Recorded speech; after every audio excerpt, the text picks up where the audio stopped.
Kashi call record ద్వారాగా జోష్న చేసిన కుట్రని అందరి ముందు బయట పెట్టేసిన కార్తీక్ ఊహించని నిర్ణయం తీసుకున్న శివనారాయణ. మరి ఇదంతా ఎలా జరగబోతుందో తెలుసుకోవాలనుకుంటే వీడియోనైతే చివరి వరకు మిస్ కాకుండా అయితే చూసేయండి. ఇక్కడ చూస్తే సుమిత్రని అడుగుతూ ఉంటాడు, ప్రస్తుతం నీ ఆరోగ్య పరిస్థితి బాగాలేదు, ఆరోగ్యం బాగోకపోవడం ఏంటండి, మీరు కదా టెస్ట్ చేయించుకుంది. అవునవును, ఇద్దరికి టెస్టులు చేశారు కదా, కాస్త జాగ్రత్తగా ఉండమన్నారు అంతే అని చెప్పేసి దశరథ కవర్ చేసుకుంటాడు. ఇక తన చెల్లెలు వచ్చి ఏడుస్తూ కాశీ గురించి అలాగే కాశీ ఫోన్లోకి వచ్చిన డబ్బు గురించి చెప్పడంతో అప్పుడు అసలైన అనుమానం మొదలవుతుంది కార్తీక్కి. అసలైన దారి కూడా కార్తీక్కి దొరుకుతుంది. ఇక స్వప్ననైతే ఓదారుస్తాడు. సరే, ఈ విషయం ఇక్కడికి వచ్చి నాతో చెప్పిన విషయాన్ని ఇప్పుడప్పుడే కాశీకి చెప్పొద్దని చెప్తూ ఉంటాడు. ఏంటి బావా, ఏం జరిగిందో అర్థమవుతుంది, నేను చూస్తాను అని చెప్పేసి దీపత కూడా చెప్తూ ఉంటాడు. ఇక కార్తీక్ అయితే ఇక్కడ ఫోన్లో జోష్న కాశీతో మాట్లాడుతుంటుంది. కాశీ, నువ్వు జాబ్లో జాయిన్ అవబోతున్నావంట కదా. అవునక్క, నేను జాబ్లో జాయిన్ అయ్యే ముందే నీకు ఆ పెన్ డ్రైవ్ని తీసుకొచ్చి ఇచ్చేస్తానని చెప్పేసి చెప్తూ ఉంటాడు. నిన్ను ఇందుకే కదరా నేను అడ్డు పెట్టుకుంది. ఇక పెన్ డ్రైవ్ నా చేతికొచ్చి సీఈఓ పదవి నా చేతికి వచ్చేసిందంటే నేను అనుకున్నది సాధించినట్టే అని చెప్పి జోష్న విర్రవీగుతూ ఉంటుంది. ఇక జోష్న అలా మాట్లాడుకుంటూ ఉండగానే ఇక్కడ వైరా కూడా అందరి చుట్టూ నా చేతికి రాబోతుందని చెప్పేసి అనుకుంటూ ఉంటాడు. స్వప్న కాశీ ఇద్దరు మళ్ళీ గొడవ పడ్డం మొదలు పెడతారు. దీప దగ్గరికి వచ్చిన కాంచన అయితే మాత్రం ఏం జరుగుతుంది, నేను కార్తీక్ని అసలు రేపు సాయంత్రానికల్లా ఎలాగైనా వాళ్ళ నాన్నని విడిపించమని చెప్పాను. కార్తీక్ ఎంతవరకు ప్రయత్నించాడో, నిన్న సాయంత్రమే నేను ఇదంతా చెప్పానని చెప్పేసి అంటూ ఉండగానే నువ్వు చెప్పింది నేను చేస్తాను, తప్పకుండా ఎలాగైనా సరే నాన్నని విడిపిస్తాను అని చెప్పేసి కార్తీక్ అయితే కాంచనికి మాటిస్తాడు. తనకి చిన్న హోప్ దొరికింది కాబట్టి దాన్ని బట్టి ఎలాగైనా సరే నిజం తెలుసుకుంటానన్న ధైర్యంతో కాంచనకైతే కార్తీక్ మాటిస్తాడు. బావ, ఎలా తెలుసుకుంటావు, అసలు ఇదంతా ఎంతవరకు నువ్వు తెలుసుకోగలవు, చూసావు కదా, ఈ స్క్రీన్ షాట్ స్వప్నని నేను నా ఫోన్కి పంపించమని చెప్పాను, పంపించింది. ఇక ఈ స్క్రీన్ షాట్ ద్వారాగానే నేను అసలు నిజాలు రాబడతాను అని చెప్పి తన చెల్లెల్ని ఇంటి దగ్గర దింపే సమయంలోనే తన చెల్లెలకు ఒక విషయం అయితే చెప్తాడు. ఏదో ఒక సందర్భంలో కాశీ ఫోన్ని ఎలాగైనా తీసుకుని తనకి ఇవ్వమని చెప్పేసరికి సరే అన్నయ్య, నువ్వు చెప్పినట్టుగానే నేను చేస్తాను అని చెప్పేసి చెప్తుంది స్వప్న. అలా స్వప్న చెప్పినట్టుగానే ఇక కాశీ ఫోన్ బయట పెట్టి తను స్నానానికి వెళ్ళిన సమయంలో ఆ ఫోన్ అయితే తీసుకుని కార్తీక్ చేతికి అయితే ఇస్తుంది. అలా కార్తీక్ ఫోన్ తీసుకుంటాడు. ఫోన్ తీసుకుని అందులో ఉన్న నెంబర్స్ అన్నీ కూడా చెక్ చేస్తూ ఉంటాడు. కానీ అందులో నెంబర్స్ ఇక పెద్దగా కనిపించవు. అక్కడ ఫోన్కి లాక్ కూడా ఉంటుంది. ఆ లాక్ని ట్రై చేసి స్వప్నని అడిగేసరికి స్వప్నకి సంబంధించిన ఏదో పేరుని అందులో లాక్గా పెట్టుకుంటాడు. ఇక ఎలా అయితే ఆ ఫోన్ ఓపెన్ చేసి అసలు కాశీ కాల్ రికార్డు గురించి మాట్లాడతాడు కదా, కాల్ రికార్డు మొత్తం ఎందుకు వినిపించలేదు అని చెప్పి ఒకరోజు నిలదీస్తాడు. కానీ కాశీ కంగారు పడుతూ కాల్ రికార్డు వినిపించడానికి ఇష్టపడడు. అంటే కాశీ ఫోన్లో కాల్ రికార్డు ఆల్రెడీ ఉందన్న విషయం కార్తీక్కి తెలుసు.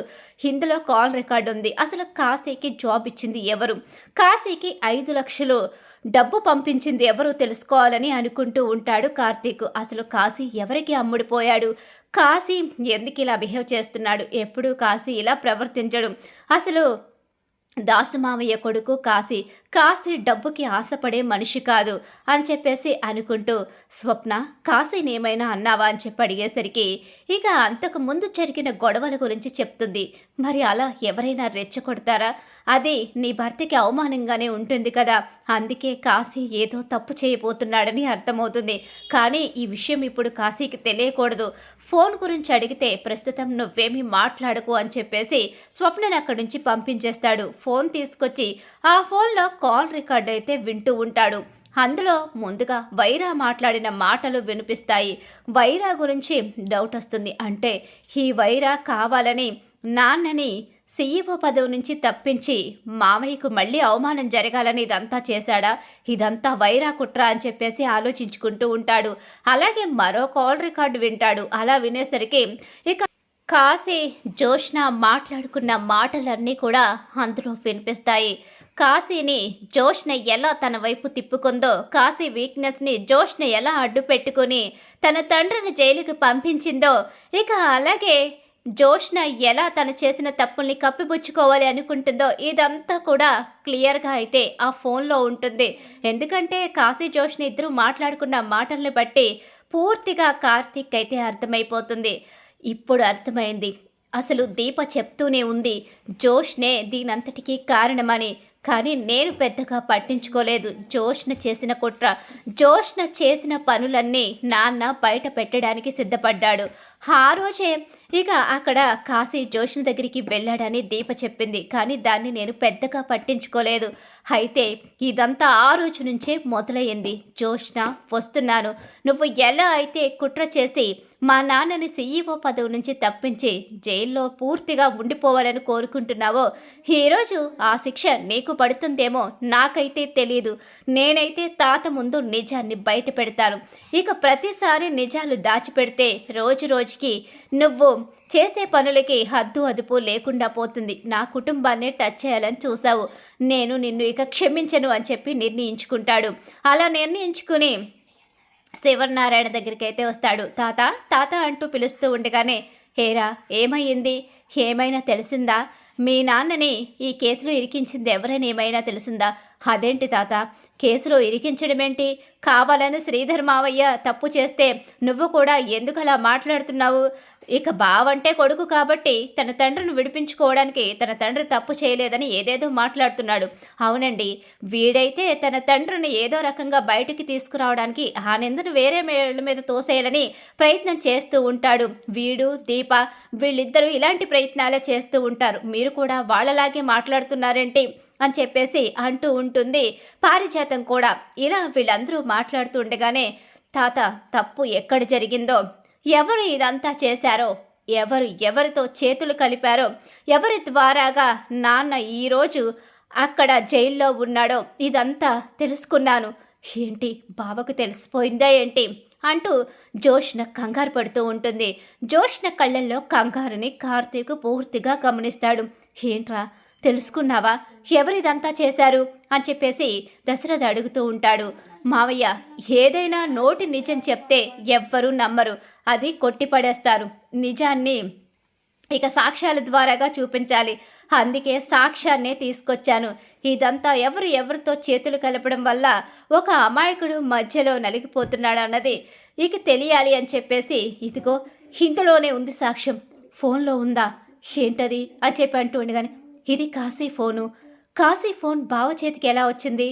ఇప్పుడు ఈ ఫోన్లో ఏం సాక్ష్యం దొరకబోతుంది అని చెప్పేసి అనుకుంటూ ఉంటుంది జోష్న అయితే. ఏంటే ఇది కాశీ ఫోన్లో ఉంది, కాశీ ఫోన్ తీసుకొచ్చాడేంటి వీడు, కాశీ ఫోన్లో ఏముంది అని చెప్పేసి జోష్న వైపు పారిజాతం చూసి అడుగుతూ ఉంటుంది. అలా అడిగేసరికి ఈలోగా అందులో కాల్ రికార్డ్ ఆన్ చేస్తాడు. అలా ఆన్ చేసేసరికి వైరా కాశీ మాట్లాడుకున్న మాటలైతే ఉంటాయి. ఏంట్రా, కాశీయే కావాలని ఇదంతా చేశాడా? వైరాతో కాశీ చేతులు కలిపాడా? ఏంటిదంతా? అంటే కాశీ ఇంత దుర్మార్గుడా? కాశీయే మన కుటుంబాన్ని నాశనం చేయాలని సొంత మామగారిని జైల్లో పెట్టిస్తాడా అని చెప్పనేసరికి, తాత పూర్తిగా విను తాత అని చెప్పేసి అంటూ ఉంటాడు. ఇంకేముంది అందులో అని చెప్పేసి పారిజాతం షాకింగ్గా చూస్తూ ఉంటుంది. జోష్నకైతే ఇక కంగారు మొదలైపోతుంది. ఇక ఇలా చూస్తూ ఉండగానే జోష్న కాశీతో మాట్లాడిన మాటలన్నీ కూడా వినిపిస్తాడు. అలా వినిపించేసరికి అక్కడ ఉన్న శివనారాయణ, పారిజాతం, సుమిత్ర, అలాగే దశరథ అందరూ కూడా షాక్ అయిపోయి నిర్ఘాంతులైపోయి ఉండిపోతారు. ఇప్పుడు చెప్పు తాత, ఎవరు ప్లాన్ చేశారు? ఎవరు నాన్నని సీఈఓ పదవి నుంచి తప్పించాలని చూశారు? ఎవరు ఇదంతా మొదలు పెట్టారు? ఎవరితో చేతులు కలిపారు? అసలు ఫుడ్ పాయిజన్ జరగడానికి కాశీని అడ్డు పెట్టుకొని వైరాతో కలిసి ఇదంతా చేసింది జోష్న ఎందుకు చేసిందో చివరి కాల్ రికార్డు కూడా వినమని చెప్పి అనేసరికి ఆ కాల్ రికార్డు కూడా వినిపిస్తాడు. అందులో జోష్న అక్కడ డబ్బుని తినేసిందంతా కూడా ఆల్రెడీ పెన్ డ్రైవ్లో కాశీ ఎక్కించుకుంటాడు కదా, అది నీకు గిఫ్ట్గా ఇస్తానన్న ఆ మాట కూడా ఉంటుంది. అది చూసి ఒక్కసారే షాక్ అయిపోయి ఉండిపోతాడు శివనారాయణ. జోష్న అంటూ గట్టిగా అరిచేసరికి, తాత అది కాదు తాత, ఇదంతా అనేసరికి ఒక్కసారే చెంప పగలగొడతాడు. ఇక బయటికి రావాలి శ్రీధర్. అలాగే శ్రీధర్ ప్లేస్లో ఇక జోష్న ఉండాలి. అసలు జోష్న రెస్టారెంట్ అంటే మనకి మాత్రమే సంబంధించింది కాదు, అది అందరికీ సంబంధించింది. కాబట్టి ఈ తప్పుని నేను క్షమించిన బోర్డు మెంబర్స్ క్షమించరు. అసలు చైర్మన్గా నేను ఈ నిర్ణయం తీసుకోక తప్పదు. నా మనవరాలైనా, అలాగే నా భార్య అయినా, నా కూతురైనా, కొడుకైనా, ఎవ్వరికైనా ఒక్కటే శిక్ష. తప్పు చేసింది కాబట్టి, చెయ్యకుండానే తప్పు చేశానని జైలుకు వెళ్ళిన శ్రీధర్ బయటికి వచ్చి జోష్నని అరెస్టు చేయమని ఈ కాల్ రికార్డింగ్లన్నీ కూడా పోలీస్ స్టేషన్లో వినిపించమని చెప్పి ఊహించని నిర్ణయం తీసుకుని జోష్నకి పెద్ద షాక్ ఇస్తాడు. దెబ్బకి పారిజాతం అలాగే జోష్న ఇద్దరు షాక్ అయిపోయి ఉండిపోతారు. మరి ఖచ్చితంగా రాబోయే కథలో ఇలా అయితే జరిగిపోతుంది. ఇలా జరగాలని మీరు కూడా కోరుకుంటున్నారు అయితే వీడియోని తప్పకుండా లైక్ చేసి కార్తీక దీపం సీరియల్ అప్కమింగ్ ఎపిసోడ్స్ టీవీలో కన్నా ముందుగా చూడాలనుకుంటే మా ఛానల్ ఇప్పుడే సబ్స్క్రైబ్ చేసుకుని పక్కనే ఉన్న గంట సింబల్లో ఆల్ మీద అయితే క్లిక్ చేసేయండి.